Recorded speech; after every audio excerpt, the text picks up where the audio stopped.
Our sexpert, Dorothy Black, is back with me in studio, and today we're going to be talking about your number. Now, Dorothy, welcome. Hey, Jennifer. Now, I don't mean phone number. No. I mean sex number. The slut number. What? What's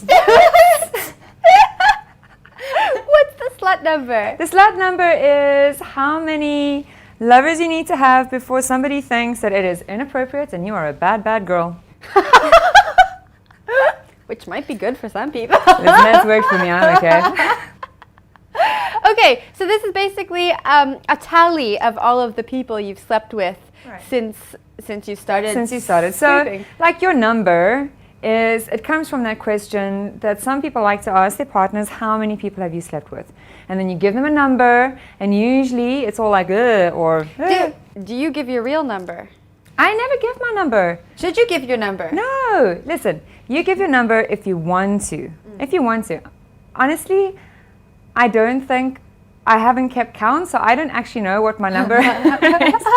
Right now, I could take a guesstimate, but I think the fact is that if someone asks you and you really think that it's worthwhile, adds to the conversation, is interesting. I can't think of a conversation ever where that would add. Where that's going to add or where that's going to mean anything. But so you give your answer only if you feel like you want to, if it's information that you want to offer. But I don't think it's necessary, and I certainly don't think it's something that should be relevant to any conversation. To me, the relevant question is, do you practice safe sex? Right. I think a lot of people are with you on they don't think it's necessary to share that. So then why do people ask?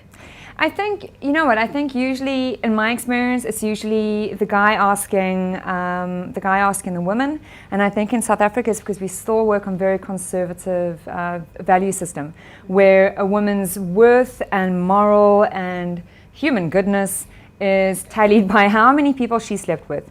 It's straight from the 19th century. It's absolutely ridiculous, and yet it still happens. Conservative backgrounds, conservative traditional backgrounds, religious, cultural. So I think that's why the conversation still happens. But the conversation does happen amongst friends also. Is it okay to tell your friends? Well, yeah. You know what? I think it goes back to the information that you're comfortable giving. So if you're in that conversation with your friends and you're having a bit of a back pat about what's going on. Didn't mean to say that. Didn't mean to say that. If you're busy sharing information about your love life, and that's information you want to share with your friends, and you share it. You have to feel comfortable. If you think that there is any position where you're going to be judged or shamed or made to feel less than because of your number, then I would say you just shut up.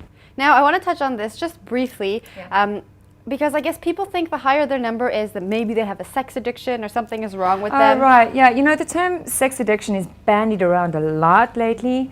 And I think, I'm a bit iffy about the term, and I think that if you are a sex addict or love addict or whatever the term you want to apply to yourself is, that is only diagnosable by a professional.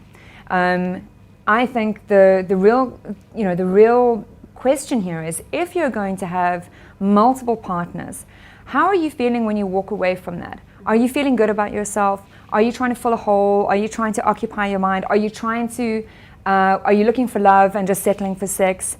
I always want to go back to the person and say, if you're walking away from multiple sexual partners, you have loads of sex partners, 2, 3, a month, a week, whatever. Right. Are you walking away from that feeling good?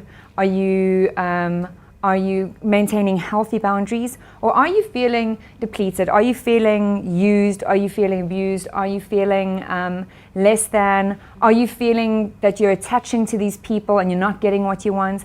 The minute you start feeling those negative, those unhealthy and horrible, painful, feelings, that's when you need to question why you're doing what you're doing, and that's when you start seeking help. A lot of people are actually, when they're asked what their number is, I think they said on Sex and the City, you subtract your real number.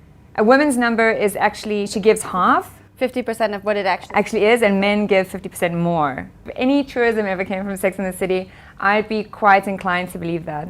Because I think I often go I think maybe, X amounts, give or take 10. But is it okay to lie about it? I mean, honesty isn't always the best policy.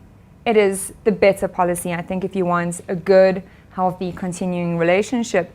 But if I meet you for the first time and you ask me my number... Well, that's an inappropriate question for meeting for the first time. It's kind of an inappropriate question whenever. Yeah. But even more so on the first time, why should I give you that information? Why do I need to be honest about that? Instead of lying, I can just say, it's not really a question I want to answer right now. Why are you asking? All right, well, Dorothy, thank you for coming in and sharing all of that very wise advice. I won't be telling anyone my number. Don't, keep it to yourself. Okay.